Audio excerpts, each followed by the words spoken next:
All right, 7.1, laws of exponents, and we're going to talk about negative exponents.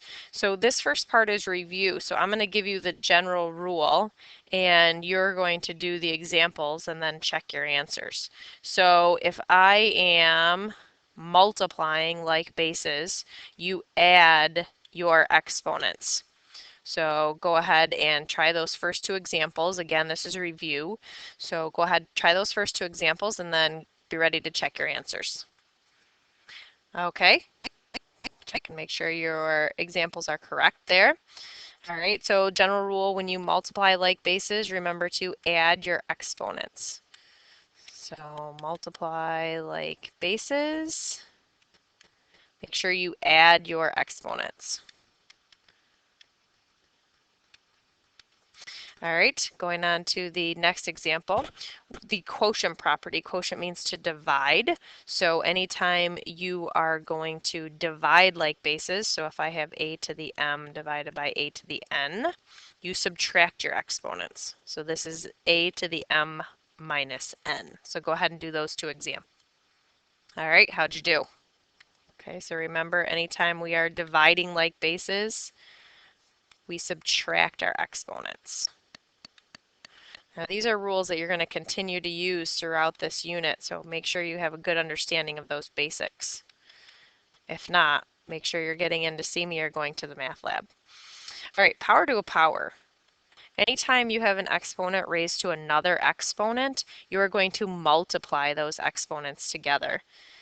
So taking a look at this next one, if I have a to the m and I turn around and raise that to another power, I am multiplying those exponents together. So go ahead and try those first two. All right, notice in that second example, it's negative 3x to the 12th. We only raised x to the third to the fourth power. That negative 3 was not affected by it. So power to a power, you multiply your exponents.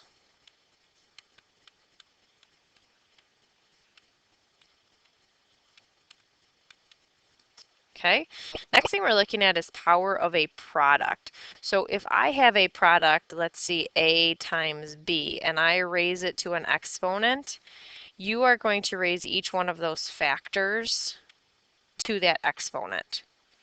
Okay, so if you have a product, something's being multiplied together, you're going to raise each factor gets raised to the exponent.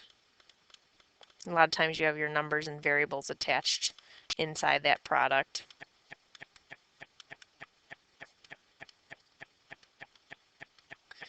All right, so now go ahead and take a look at those, and if it helps, break it up into each factor before you go ahead and multiply.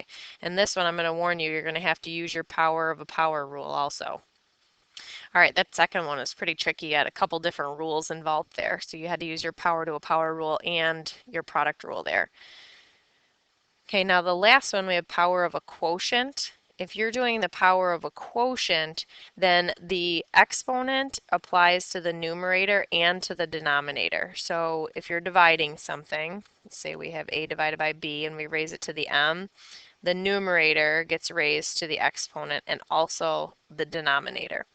And I'm going to warn you again, in these examples, I'm using power to a power rule as well. So keep in mind all of those rules are being applied at once. Okay, that last example, I kind of combined a lot of different rules in there. We had quotient, we had product property, we had power to a power. So there was a lot of different things involved in there. One of the things that you could have done first with that one is you could have reduced it first. So you are allowed to reduce your fractions first and then apply your power of a quotient rule. So you're going to want to make sure that you know all of these rules. We're going to continue to use them throughout the unit. If you need any extra practice with them, please make sure you ask, and I can get you some extra practice with those basic rules that we're going to apply throughout this unit. All right, let's take a look at what happens if we have a negative exponent. Okay, anytime you have a negative exponent, so if I have something raised to a negative value, you're going to take the reciprocal of whatever's being raised, and that will turn your exponent positive.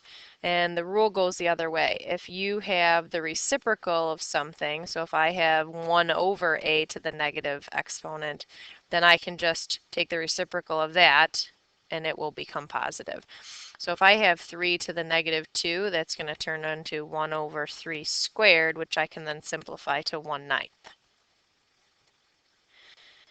Number 2, we're going to rewrite the given expression in simplest form, and we're only using positive exponents. You want to make sure that your answer always has positive exponents. So this is going to be 1 over 4 cubed, or 1 over 64. This is going to be 1 over 2 to the 8th, but then we're going to multiply that by 2 to the 4th. Okay, now when you go ahead and simplify both of those, if you multiply straight across, you can do 2 to the 4th divided by 2 to the 8th, and that's the same as 1 over 2 to the 4th. So if I want that in simplest form, that's going to be looking like 1 over 16. Okay. In this next one, if you have a fraction raised to a negative exponent, you can take the reciprocal of 1/8, and it's going to turn your exponent positive. So that would then be 512. Okay, now we did D. I used that example for number 1. So if you want to look back up there, you can do that, but that's just 1 over a to the m. Now you have to be careful here. X is the only thing being raised to a negative exponent. So 5 and y cubed are going to stay in the numerator. X to the 4th is going to be taken to the denominator. Again, watch what's being raised to your negative exponents because they don't apply to everything. So this is 4x to the 7th. This x is going to go to the numerator while the y is going to go to the denominator. So that's going to become x squared. And this is going to be 16y to the positive 3. All right, now I'm going to do a little reducing here. So that's going to reduce. Remember, when you multiply like bases, you add your exponents. So in your numerator here, you're going to have x to the 9th over 4y cubed. So there's that one. So just again, you can take them, move them to the numerator in order to make them positive. If it's negative in the numerator, move it to the denominator. All right, and the last one here, G, we have a couple different rules being applied here. So it looks like we've got our product rule up at the top. So that's going to change to 4x to the 6th. And now this x is going to come up to the numerator, so I'm going to add another x to the positive 1 up there. So it looks like we have a 4x to the 7th in the numerator. Now I'm going to reduce that, so that's going to be y to the 3rd in the denominator. All right, now I'm going to change the directions on you just a little bit in number 3 while you try these. Scratch out without a denominator. And I want you to write these with positive exponents only. So basically you're going to practice what we just did together up above. So positive exponents only. All right, go ahead and do A, B, and C, and then when you're ready, you can go ahead and check your answers. All right, I'm hoping that you got those 3 right. That last one, the one thing that you want to make sure of is when you're reducing and the only thing left in your numerator appears to be nothing, you want to make sure that you write a 1 in the numerator. Okay, you can't put 0 in the denominator or in the numerator. You want to make sure that you leave the 1 there. All right, let's go ahead and take a look here now. That's actually the end of the notes. I thought there was one more page, but okay, so that's it. So that's a quick review using your exponents rules. When you come into class, we're going to do a little bit more difficult examples and make sure that if there's any of these that you didn't understand how I got the answer, that you use the beginning of class time to ask me those questions. I'm sure you're not the only one that'll have those questions, so make sure you're ready to ask. All right, hope you guys have a good rest of your day, night, morning, whenever you're listening to this.